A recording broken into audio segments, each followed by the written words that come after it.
ભક્તમાલનો મૂળ સિદ્ધાંત ભક્તિ વધારવાનો છે. જો કે ભક્ત અને ભગવાનમાં કોઈ ભેદ નથી, તેમ છતાં ભગવાન સદા ભક્તોને આધીન રહે છે.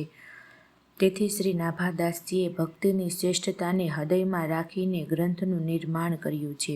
ભક્તમાલનું આ પ્રથમ મંગલાચરણ દોહો તેનું બીજ માનવામાં આવે છે.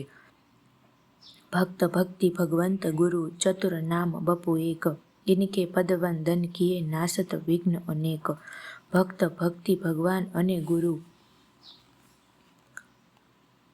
ભગવાનના ભક્ત, ભગવાનની ભક્તિ, ભગવાન અને ભગવત તત્વનો બોધ કરાવનાર ગુરુદેવ આ અલગ અલગ ચાર નામ અને ચાર શરીર છે, પરંતુ વાસ્તવમાં એમના શરીર તત્વ એક જ છે. એમના ચરણોની વંદના કરવાથી સમસ્ત વિઘ્નોનો પૂર્ણ રૂપે નાશ થઈ જાય છે. ગ્રંથના આરંભમાં મંગલાચરણ વિશે વિચાર કરતા એ જ સમજાય છે કે ભક્ત ચરિત્રો જેવી બીજી કોઈ વસ્તુ સુંદર નથી જેના વડે મંગલાચરણ કરી શકાય.